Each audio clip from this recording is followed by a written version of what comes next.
Kalau orang tua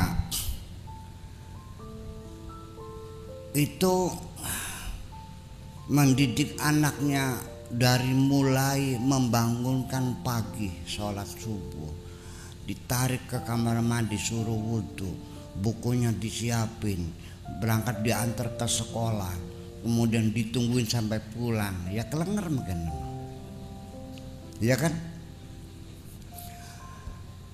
Buku-bukunya diperiksa semuanya, capek membanguninya, capek nganternya. Anak itu dari rumah berangkat, tiba-tiba kepala sekolah laporan, Pak, anak bapak seminggu enggak berangkat, ternyata dolanan dingdong di Cirebon. Ini terjadi, saya pernah mengalaminya. Saya bangunkan, saya yang ngajar, saya duduk, jam pertama saya hadir, saya pindah kelas, dia pulang. Kenapa? Karena sebab kita akan menjadi melelahkan mendidik anak kalau anak itu belum punya cita-cita. Makanya kalau anak sudah punya cita-cita, orang tua akan nyaman. Malah justru kita tinggal menyiapkan aja dananya. Makanya penting sekali kita memberikan stimulasi kepada anak-anak, memberikan rangsangan atau juga motivasi kepada anak-anak bagaimana memunculkan cita-cita. Kalau anak tidak punya cita-cita, pegel ngongkonek ini. Betul enggak? Bagaimana cara merangsang anak itu bercita-cita? Ya ketika ke dokter tuh, lihat kan, mal 200.000, enak ya? Oh, ya kan. Ke sawah tuh 50.000, jemur punggung di matahari, 50.000 sehari loh.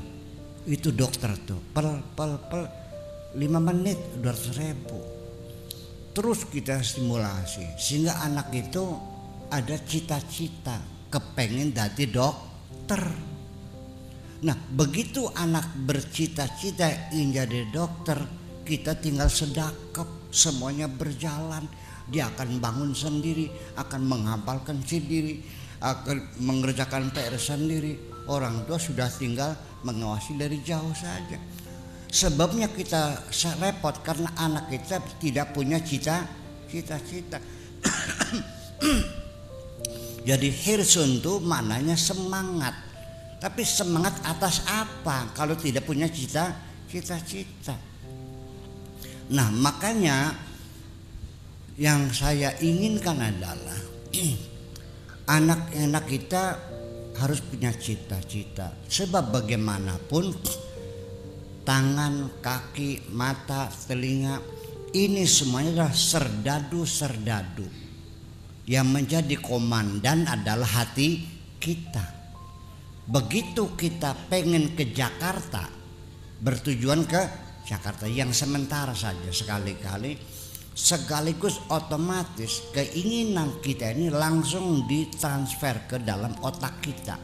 Otak kita meregulasi kita itu serempak tanpa jeda waktu, menggerakkan tangan kita, menggerakkan kaki kita. Kita suruh berpikir, baju disiapin yang khusus, disetrika dulu, sepatu disemir, mobil diisi full tank, bannya yang goblak dibalancing dulu, kemudian olinya ganti, teman ditelepon.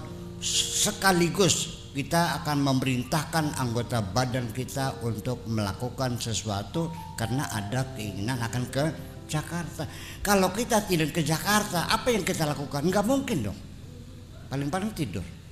Nah itulah makanya wahilsun wastibarun wabulqotun itu sebagai tambahan yang penting adalah, tetapi satu yang kita tidak bisa ditawar, zakaun itu adalah pemberian dari Allah, tidak bisa di nyungsing dari goblok, bisa aja goblok. Ya. Alif hata a, alif kasra i, alif dema u, a i u, dimangkat-mangkat.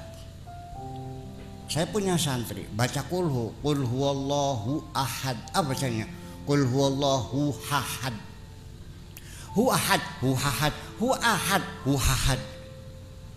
Saya preteli, hu bisa, hu ahad, hu ahad yuk, hu ahad. Tulung bulan nangis tuh dibalik. Nah itu di luar kemampuan kita, tetapi kita bisa meningkatkan kecerdasan dengan metode-metode mutaakhir. Bisa ada teori-teori untuk mencerdaskan anak. Dulu orang menduga yang membuat cerdas adalah mata pelajaran matematika, betul nggak? Tapi saya lebih meyakini yang membuat anak meningkatkan kecerdasan adalah bahasa.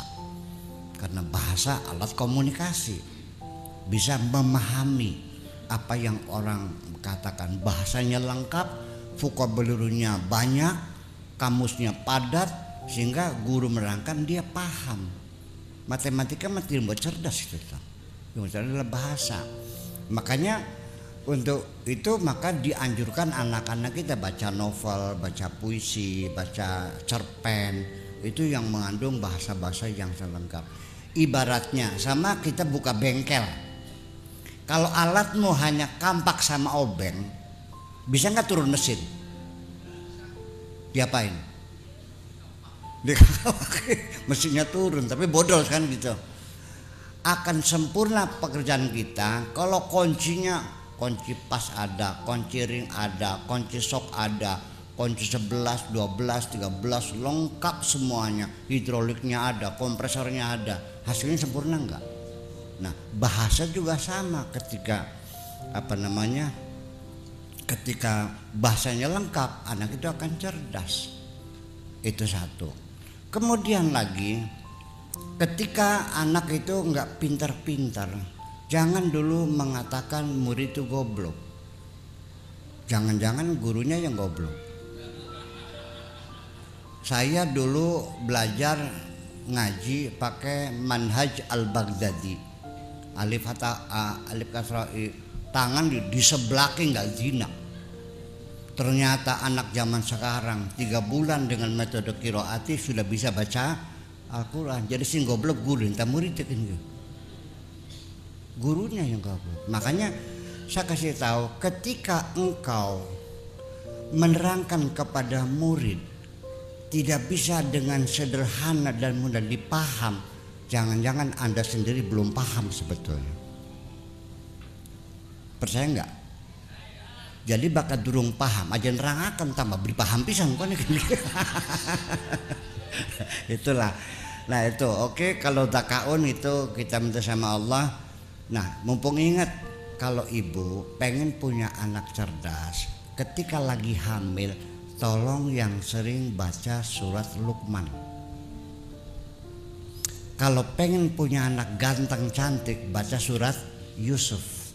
Kalau pengen bener, baca surat Maryam.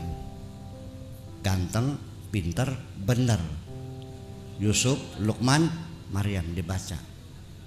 Ciptakan kedamaian di hati istri kita yang sedang hamil. Baca di sampingnya sambil diulus-ulus perutnya. Percaya nggak? Nah itu cerdas. Nanti cerdas. Kenapa? Karena bayi sendiri sudah bisa berkomunikasi dengan alam luar sebetulnya mah. Ada anak umur 3 tahun mendengar lagu di TV langsung bisa sajoget ya kan bisa aja. Wong tuane sedang aduh anak kita gatekan ya kan. Padahal itu sejak dalam perut ibunya keluar masuk diskotek, ya pantas gelis bisa. Konon katanya di Amerika pernah diadakan penelitian bagaimana bayi kita, janin kita berkomunikasi. Ibu hamil dimasukkan ke laboratorium, dipasangin kabel-kabel komputer gitu, disetelkan lagunya Stevie Wonder. I just to say I love you. Lagunya slow, leang-leong. Setelah itu datang gambarnya kan. Setelah itu dipasang lagunya Michael Jackson, kelojotan bayinya. Jadi bayi sendiri mengikuti irama. Bayangkan ketika yang dibaca surat Yusuf, surat Luqman, surat Maria, percayalah.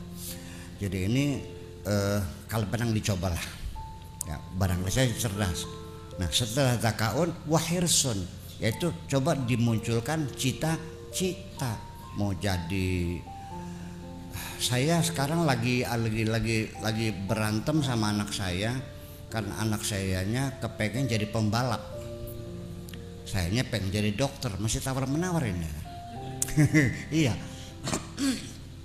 Apapun terjadi nanti di penghujungnya akhirnya saya tidak akan memaksakan keinginan saya kepada anak saya. Anak saya juga sebagai manusia punya cita-cita sendiri. Tinggal kita mendorong saja nantinya. Yang penting adalah ilmu yang bermanfaat. Itu aja kok. Mau jadi dokter, mau jadi insinyur, terserah. Jangan sampai anak dipaksakan, anaknya tidak punya kegemaran, tidak punya bakat, akhirnya sarjana mas sarjana tapi goblok gangger.